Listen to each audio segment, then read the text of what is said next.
Hello, I'm Tom Parker and welcome to Voices from the CEPS Ideas Lab. In this episode, I spoke with Jean-Pierre Bourguignon. Jean-Pierre is an ISC Fellow and former President of the European Research Council. During our interview, we discussed the future of research funding in the EU, the need to attract young researchers, and how bottom-up scientific governance can drive innovation and competitiveness. I hope you enjoy the episode. Well, Jean-Pierre, welcome. Pleasure to have you here. I want to get some context to this topic that we're going to discuss today. Can you set out what the upcoming Research and Innovation Framework Program is and some of the complexities of it? Okay, well, the Framework Program has been a tool which has been created by the European Commission some 40 years ago now, and it is renewed every 7 years. So we are now in the process of preparing the 10th Framework Program. And of course, it's a very important tool for the European Commission, even if the amount of money which goes into it, no matter what it is just a rather small portion of the whole money spent on research at European level.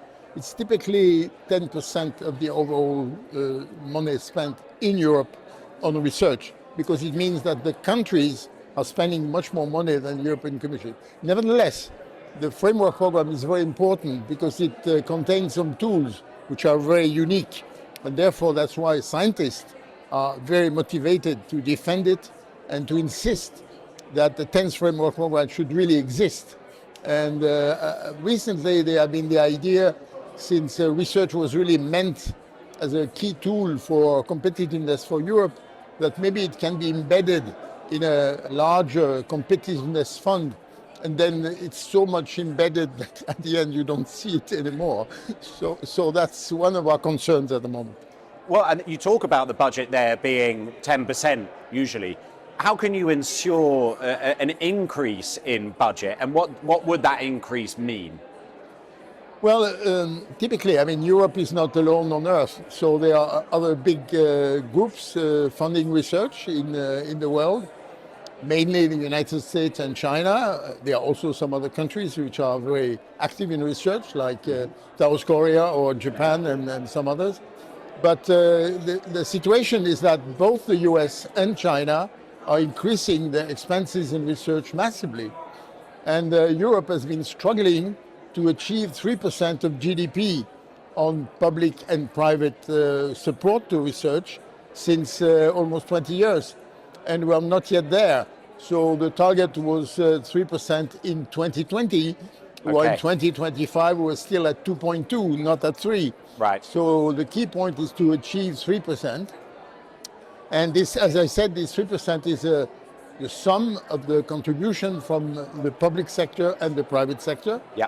And therefore, if we really want to achieve that, it's absolutely essential that at European level, the budget for the framework program is significantly increased. Brilliant. And I want to talk about the sort of the future of programs like this. And when we're looking at the next generation of talent, of science, of researchers coming in, how can research careers be made more attractive to future generations? This is a very serious issue, because very often, especially in Brussels, I must say, people think about structures, about money, but they don't think about people. Yeah. And the people who really make the difference are the people. And so at the moment in many countries, I just looked at the figures in France recently, just recent years, there has been a decline in appetite for younger people to go for research careers. And of course, this smaller appetite affects not only the public sector, but also the private sector. Because if you don't train enough people at highest level, which is typically the PhD, then you are not going to have the most creative and the most innovative research done in companies as in the public sector. And still in the public sector, we need a number of people, because we need to teach the next generation with the newest results in research. So I think, how can one make this? I think for the moment what is really missing is, first of all, in many countries, the beginning careers in research, especially in the public sector, are really very poorly paid, even scandalously paid. Yeah. So of course people come there for passion, but at some point it becomes really unbearable. You can't heat your house on And passion. the danger, actually, which has already happened, a number of companies have understood they need very young, motivated people, and they offer them extremely good jobs already at the master level, that is before the PhD. So there is a danger that there is a number of young people, motivated, talented, and so on, who leave the training a bit too early, because of course when you are in a company, you have to work for the company. It's very rare that you are given a lot of freedom. Some do, but very few. So therefore, I think we really have to rebalance offer better perspective, which also means offer better salaries for the beginning positions in research in Europe. And in particular, the competition with the U.S. has become, from that point of view, very difficult. Maybe the U.S. is going to change completely, as you know, you never know. It looks like if you want to do environment, you better forget about the U.S. and come to Europe or to China. Yeah. But we don't know exactly what will happen in the end. But for the moment, it's a serious issue. Well, I want to look at the bottom-up governance by scientific communities. Is that an area that needs to be strengthened? And if so, how can it be? Well, it's the situation in all the countries. The ministries, so in Europe, it's the European Commission, they really like to have their own things. That is, to drive things, to be in the driver's seat. So therefore, they have a lot of appetite from top-down programs. And the bottom-up programs for them is always something they don't like too much because they lose control.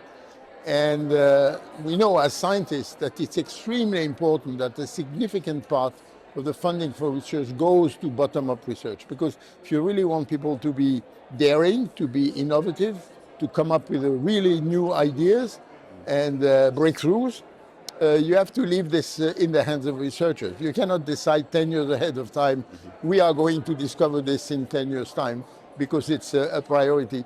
So I think this need to have in the future framework program, and I really hope it will exist, a significant part which is bottom-up is critical. In the present framework program, it's typically what is in Pillar 1, and Pillar 3 is innovation, and Pillar 2 was more top-down topics which were chosen typically by the European Commission after, of course, consultation with many people.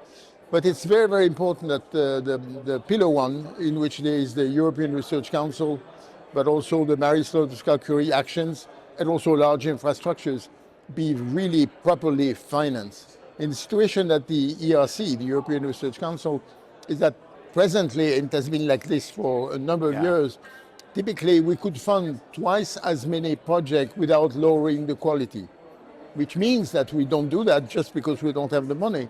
And therefore, it's very important that this Pillar 1 be really properly financed, just because the quality exists.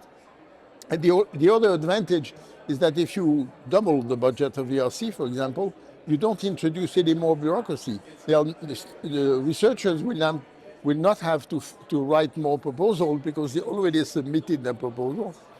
And for the evaluation, it's already done with the bad result that even if the panel members are very happy to finance something, there is not the money to finance it. So they do the evaluation to no avail. Not exactly, because still researchers get the comments from the panels, which is very important to improve what you have proposed. So I think this is one reason why, first of all, there should be a very significant part of the framework program which is bottom-up. And second, a good way of doing that is by doubling the amount of money going to Pillar 1, because it's not going to create any more bureaucracy anywhere. So from that point of view, you gain on both sides. That is, there is no more trouble for scientists, and for the European Commission, there is no more evaluation to be done, because the evaluation is not no matter what. It's a win-win.